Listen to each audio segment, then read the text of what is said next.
Hi guys, and welcome back to another video, or welcome if this is your first time here. My name is Dana, I'm a mama to 4, and as you can tell from the title down below, I'm going to be sharing with you my first grader curriculum picks for the 2023-24 school year. I honestly cannot believe we are here already choosing curriculum. I have most everything bought. There are a few things undecided, but in today's video I am going to be sharing with you the 3 core subjects that I got for my soon-to-be first grader, which again, I can't believe it. It's crazy. Anyway, let's go ahead and jump into today's video. So my first grade curriculum choice for reading. I'm sure this is no surprise to you guys because I have mentioned it quite a few times that this is what we will be using / are using right now, and that is the Christian Light Education Learning to Read program. My son just completed all 10 light units and it was absolutely amazing. And then I also mentioned in previous video when I was talking about having to switch from the Good and Beautiful to this program for my kindergartner. So she went ahead and jumped into this and she's already on light unit 103. She's been breezing through it. I purchased the first 5 light units of this, and I really like that you can kind of jump and pick, just kind of depending on where you are at in your academics, you can kind of jump in where you left off in your previous curriculum. So I went ahead and purchased the first 5 light units. As I mentioned before, she breezed through the first 2. She's breezing through the light unit 103. I love this program. It is such a solid approach to teaching reading, and it really gives the kiddos the opportunity to really grasp and practice what they are learning, and I love it. I love it. So I am actually going to be doing an updated full review / flip through of this curriculum. With my son having now completed all 10 light units, I really understand how it all works and flows together better than, of course, when I first started and didn't have any experience with it. So I'm going to be doing an updated full flip through on this in an upcoming video. And I'm also going to be answering some frequently asked questions I get asked quite often when it comes to the Learning to Read program. It's going to be questions like, is a teacher guide necessary? Are the little booklets that go along with it necessary? Is handwriting necessary to go with it? Everything like that. So I'm going to be addressing all of those questions and doing a full, thorough, kind of how we think about it now that we've done an A through Z of the whole program, and how I feel about it, starting it with I almost said second grader, but no, starting it with my first grader, but starting this for the second time. So I'm really excited to actually make that video because I feel like I have a really good understanding and grasp for how it all works and what is needed or not necessary and things like that. So I love this, but again, we already did start this, even though it is a 2023-24 curriculum choice. I am going to let her go all the way to light unit 105, and then we're probably going to take a break, and then we're going to pick up at light unit 105 through 10. Probably we'll start that in the fall. Possibly, I'm not sure yet. Or I might just have her go ahead and finish all 10 if she wants to, depending on what our summer looks like. We're not going to be homeschooling full time in the summer, so depending on what her temperament and what it is that she wants to do, depending on what we want to, what their rhythm looks like, which we'll get to that in a later video for the summertime. But this is, yeah, I love this program, and I'm really excited to be doing this with my kiddos now. So my next curriculum choice is for Language Arts, grade 1, and it is also Christian Light Education. We're doing the Language Arts 1.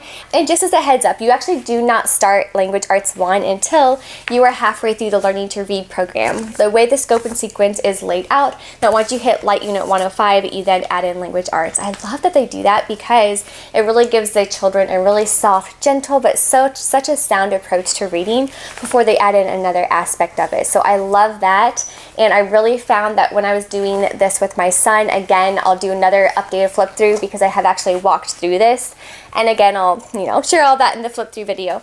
But I really appreciated and love the fact that they didn't add in the language arts till they were halfway through, because I think everything just clicked a lot quicker, whereas if he would have just done language arts, I don't think the actual reading part would have clicked. It's hard to describe, but they just flow together beautifully.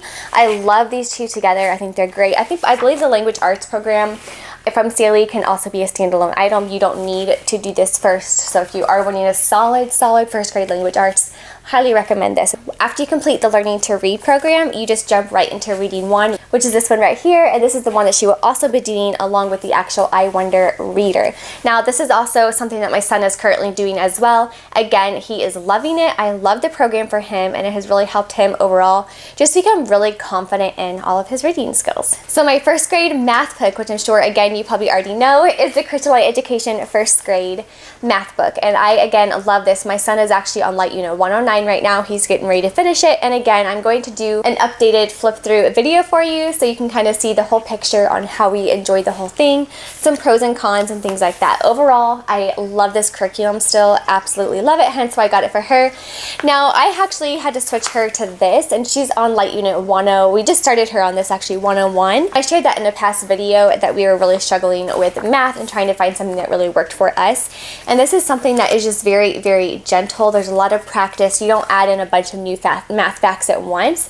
I'll insert some clips here so I can kind of show you what I'm talking about. But she has just been really doing really well with this. She already started, as I said, and I love the fact that everything is so simple and gentle, and you build on things very slowly while also not being bored of it, if that makes sense. There is a lot of practice, so once the child has grasped everything and grasped all of the concepts and problems, don't feel bad if you do need to cross some of the actual workbook stuff out, because it can be a little bit workbook heavy. But I much rather, and I've shared that in all of my videos of talking about CLE, I much rather have that and have a really sound knowledge of a concept before moving on versus not enough practice at all and the student and the teacher just getting frustrated. So I don't mind that aspect of it, but depending on your child, you can cross stuff out if you need to. But I am really excited about this pick in particular, only because math is something that we had really struggled finding one that worked. And I just honestly, sometimes it's funny because sometimes I'll try to find something else because I'm like, well, this isn't necessarily the brightest, most colorful math book. You know, it's very simple and basic. And so for her, since she is my artsy little girl, I kind of felt bad because I was like, oh, I want something that is fun and bright and colorful without really thinking about, well, this is really actually what works, at least for our family. And so I just need to take a step back and not try to always find something that's better, because for one, there's nothing perfect out there. There's no perfect curriculum, and every family and not even every family, every child is different, even within the same family, is something that I am learning as well. And so this is just something that I kind of just went back to. I know it worked for my son. He loved it and excelled and is very, very sound in all of his math. And I just switched her over to this, and she is also growing in math too. I love it for that reason. It's been a great, and I don't know why I tried to look for anything else, so I knew this worked. Anyway, that's what we're doing for math. So a couple of new things that we have been doing, and I don't know if I've shared a designated video on this. I will for sure, but that is, we actually have our kiddos in violin lessons now. If you're new here, I've actually played violin for 20 plus years, so I've played for a long time, and so I thought it would be fun to have my kiddos take lessons and really introduce them to music, especially classical music, and we could all play together, and they've been loving it so far. I had to show you this because this is like the teeny tiny violin, but it's adorable, and I don't know, I had to share. So we've been taking violin lessons just for a couple of months now, and I really love seeing them really get into it. Now they're creating their own songs. We're doing the Suzuki program, so they're just now getting into like the twinkles and all the different rhythms and things like that. I have been loving adding music into our actual classwork and our actually daily rhythm and routine. I just love it, and I love seeing them play. It's like the sweetest thing. A couple of my favorite things when it comes to the actual violin itself, this is actually a new item. They didn't have this when I played when I was little, so I thought it was really cute, but this is called a Bow Buddy. And these are great if you have little ones who maybe are either interested in strings. I highly recommend getting one of these. It's like a little squirrel, and you just it literally helps you hold your bow and forms good bow grip. It's kind of the same idea of a pencil grip where you really create a good memory. My first grader, or my son, has already taken his Bow Buddy off, and we're only, I think, 9 lessons in now. And my little girl is almost ready to take hers off too. So it's a huge thing. I've been loving the Bow Buddy, and I had to share it because it's adorable. But we've been really loving music, so music is a big thing that we're also going to be continuing in the fall. Now with music, we're going to be doing some more hymn studies. We also are incorporating actual reading music, learning how to draw the notes, draw the treble clef, draw the staff, naming all the parts of the music, and note reading and everything that brings. So that's almost a whole nother subject in and of itself. So music is just one of those extracurriculars that we are choosing to do and absolutely loving right now. And that will be our main actual extracurricular that we are also doing in the fall. Another couple things that we are going to be doing, and I mentioned in a previous video that we're not going to really be doing a formal science curriculum, but we still do like living books and all of those fun things, and mostly a ton of outdoor play, to where instead we kind of switched up a little bit. So for science, instead of doing science really during the actual school year. Now, of course, we'll still do our living books in the winter and our actual like science books, or whatever the kids want to learn about, we'll still do. However, we really take our summer and really let just that outdoor time be our science. And we love, I have to share this book. I'm trying to remember, I think it's called just the Handbook of Nature Study. It's a really thick book. It's like a massive encyclopedia of everything you could ever need and want to know for science. I don't know if I have one here with me, but I'll insert a picture here so you know what I'm talking about. I should have grabbed it, but it's just really thick book. And so if you are outside with your kids and if you do more of a hands-on, like actual living science at your house, I highly recommend getting this book, because if your kiddos have any question about any either plant or animal or cloud or weather or anything, this book will have that answer. So I love being able to take this Handbook of Nature Study outside with me in the summer.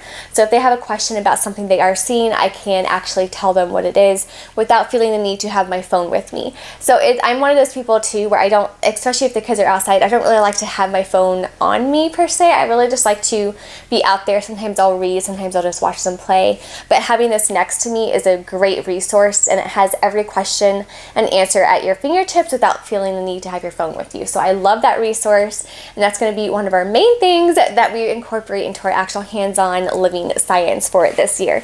So that's what we're going to be doing there. For Bible, I'm actually going to be sharing this in an upcoming video designated to what we are going to be doing for more Bible and character building things in our home. It is one thing, since we are believers, that we hold to be very, very important when it comes to teaching our little ones about Christ and our relationship with the Lord and things like that.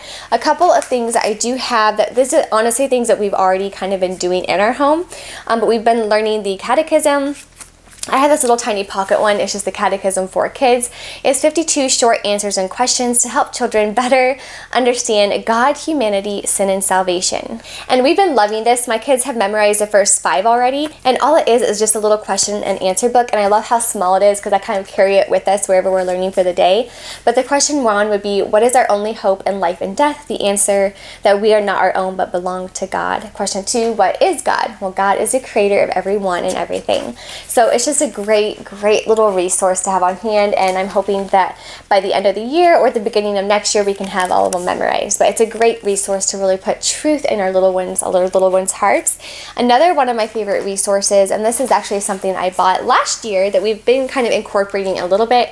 My kiddos were still a little bit too young to grasp the concept. However, this fall I think we'll be ready to dive more into the actual theology of it. But this is Emblems of the Infinite King, Enter the Knowledge of the Living God. I actually got this at the True Women Conference last year, and I loved it. I loved the concept. I loved the actual just devotionals and really making the gospel come to life and plant those truths deeply within their hearts. So I'm really excited to do more of actually a deep dive study on this with my little ones, but really talk through it at their level type thing. But it's also above comprehension, but we can also bring it down to the level, if that makes any sense at all. But I'd much rather have that than something that's too watered down to not have like a lot of fruit from it. So I really like that one. And then a book that we've also been reading, and this is just the Story for Children, a storybook Bible. We actually did complete this. This is actually just something that we normally will read in the afternoon, typically when we're having a snack time. One of the things I love about this is, yes, the illustrations are beautiful. I like how after the stories you have a little section here on God's message for the child, and then you go into the actual biblical passage from the Bible, and again a small devotion. So I really like how it incorporates its scripture reading. The illustrations are fun and inviting for the kiddos, and we've just really been enjoying it. I believe it's by Max Lucado, possibly. Yeah, it is. But yeah, it's just a story for children, and I really like this version. And this is great for the little years because each little section is only a page or 2. So it's a great one for little kids who don't have maybe a long attention spans. So the last thing I have that I'm going to be intentionally doing with my first grader, as I mentioned before, she is my artsy little crafty girl. And so I got her, it's from Christian Light Education as well, but this is the Easy Animal Paper Crafts. I got this because I am not skilled or talented when it comes to the craft department. I try, and I'm one of those people that will try with all the Pinterest crafts, and it just doesn't work out for some reason. I just am, okay. But this is really fun because it is actually all the actual paper animal crafts you can just cut out and build. So everything is kind of already there. So you kind of just cut it out, you can glue it and then make your own duck type of thing. So it doesn't really require anything extra than a stick of glue and some creativity on the kiddos' part. Same with like the little elephant here.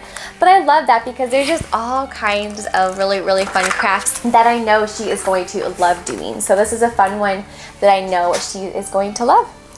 Open it for you. What you doing? Are you guys playing? There you go. You're welcome. Okay, so those are our core curriculum picks for first grade. I do actually already have full flip throughs of everything I shared with you today, and I will have them linked down below.